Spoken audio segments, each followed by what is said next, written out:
সন্দেশখালীতে মহিলাদের ওপর অত্যাচার করা হতো, যারা অপরাধী তারাই প্রকাশ্যে বহাল তবিয়তে কিভাবে ঘুরে বেড়াচ্ছে এমনটাই দাবি তুলছেন রাজ্য বিজেপি সভাপতি সুকান্ত মজুমদার। তিনি বলছেন যারা এমন ঘটনা ঘটাচ্ছে তাদের এনকাউন্টার করে মারা উচিত।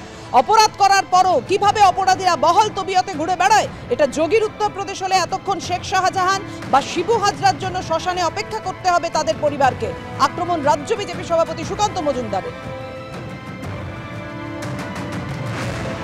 উত্তম থানার মধ্যে বসেছিল এবং তারপরে পুলিশ নির্লজ্জের মতো বলেছিল যে ওর বিরুদ্ধে কোনো অভিযোগ নেই বলে আমরা অ্যারেস্ট করতে পারছি না।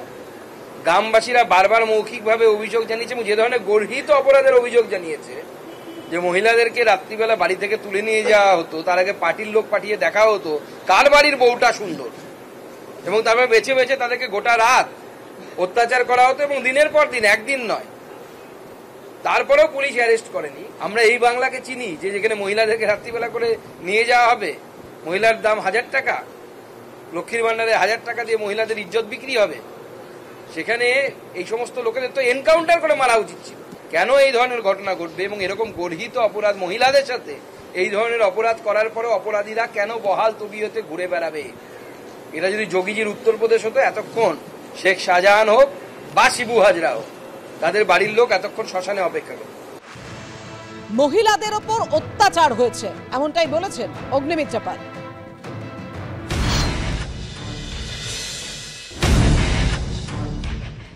সমাধান হচ্ছে এই মুখ্যমন্ত্রী মমতা বন্দ্যোপাধ্যায়কে, তাকে নবান্ন থেকে সরিয়ে দেওয়া, এই সরকারকে হাঁটানো এবং যে যোগ্য সরকার, যে যোগ্য, যার যোগ্যতা আছে তাকে বসানো। কারণ আজকে এই সমস্ত দায়ে পড়ে এই মুখ্যমন্ত্রীর। মুখ্যমন্ত্রী জানতেন না রাত্রিবেলাতে মহিলাদেরকে উঠিয়ে নিয়ে যাওয়া হয় টিএমসি পার্টি অফিসে, একদিন নয়, দুদিন নয়, প্রতিদিন। আমি বলছি না, সেখানকার মহিলারা বলছে। তারা কোনো রাজনীতি করে না, তারা বাড়ির বোকাশোকা মহিলা। তারা বলছে রাত সন্ধ্যেবেলায় বাইক বাহিনী আসে, 30 জন 40 জন বাইকে করে চলে এলো, বাড়ি বাড়ি দেখলো কার বাড়িতে সুন্দর বধূ রয়েছে, মহিলা রয়েছে, মেয়ে রয়েছে। তাকে বলা হলো সন্ধ্যেবেলায় চলে আসবি ওখানে টিএমসির পার্টি অফিসে, এবং 2 দিন 3 দিন 4 দিন তারপরে তাদেরকে ছাড়া হয়। এই অত্যাচার, কথা না শুনলেই মারধর, সাদা ধান ফাটিয়ে দেওয়া হয়। কোন রাজ্যে রয়েছে আমরা? সন্দেশখালীর ঘটনায় গতকালই উত্তম সর্দারকে গ্রেফতার করে পুলিশ। পুলিশের করা শতপ্রণোদিত মামলায় উত্তম সর্দারকে গ্রেফতার করে পুলিশ। তৃণমূল সাসপেন্ড করার পরই গ্রেফতার জেলা পরিষদ সদস্য উত্তম। উত্তমের বিরুদ্ধে অভিযোগ নেই, আপনারা জানেন। বৃহস্পতিবারই দাবি করেন মিনাখার এসডিপিও। বৃহস্পতিবার এসডিপিও ক্লিন চিট দেয় উত্তম সর্দারকে, কিন্তু বুধবারের মামলায় গ্রেফতার উত্তম সর্দার। উত্তম গ্রেফতার হলো ধরা ছোঁয়ার বাইরে। 37 দিন পেরিয়ে গেলেও ইডির ওপর হামলায় অভিযুক্ত শেখ শাহজাহান, শিবু হাজরা।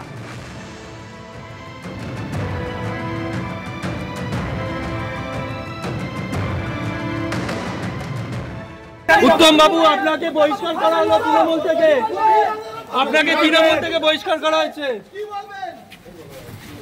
3টে কেস হয়েছে, আটক হয়নি। উত্তম সর্দার অসুস্থ ছিল, তারকে আমরা রেস্কিউ করেছিলাম। ট্রিটমেন্টের পরে যা ব্যবস্থা নেওয়া হয়েছে, আমরা রেস্কিউ করার পরে তার লফুল অ্যাকশন যা নেওয়া হয়েছে, ফার্দার তার কোথায় কি আছে সেটা সব বলা সম্ভব নয়। উত্তমকে আপনারা রেস্কিউ করলেন, ট্রিটমেন্টের ব্যবস্থা করলেন, তার বিরুদ্ধেই গ্রামবাসীদের অভিযোগ, তার বিরুদ্ধে কোনো রকম ভাবে অভিযোগ নেই। বিকেলে সাসপেনশন আর রাতেই গ্রেফতার করেছে পুলিশ উত্তম সর্দারকে। কিন্তু পার্থ ভৌমিক তিনি কি বলেছিলেন যে তদন্ত কমিটির রিপোর্টের ভিত্তিতেই দল থেকে সাসপেন্ড করা হয়েছে উত্তম সর্দারকে। দেখুন গতকাল কি বলেছিলেন পার্থ ভৌমিক। সন্দেশখালী এখনো উত্তেজনা রয়েছে এবং সাধারণ মানুষ, গ্রামবাসী তারা পর্যন্ত বিক্ষোভ দেখাচ্ছেন এবং সেই মুহূর্তেই তৃণমূলের তরফ থেকে একটা তদন্ত কমিটির রিপোর্ট প্রকাশ্যে এসছে। পার্থ ভৌমিক আমাদের সঙ্গে রয়েছেন। পার্থদা, উত্তম সর্দারকে মানে সাসপেন্ড করা নিয়ে কি সিদ্ধান্ত দল থেকে? না, 6 বছরের জন্য দল থেকে তাকে সাসপেন্ড করা হয়েছে এবং এটা আমাদের সর্বভারতীয় সাধারণ সম্পাদক সাংসদ শ্রী অভিষেক বন্দ্যোপাধ্যায় 4 জনের একটা তদন্ত কমিটি করে দিয়েছিলেন বাংলার মাননীয় মুখ্যমন্ত্রী মমতা ব্যানার্জির নির্দেশ। ব্রাত্য বোস, সুজিত বোস, রতিন ঘোষ, নারায়ণ গোস্বামী, তাদের রিপোর্টের পরিপ্রেক্ষিতেই আজকে 6 বছরের জন্য দল থেকে সাসপেন্ড করা। শুধু উত্তম সর্দার কেন, যারা গ্রামবাসী তারা তো অভিযোগ জানাচ্ছেন শিবু হাজরার বিরুদ্ধেও।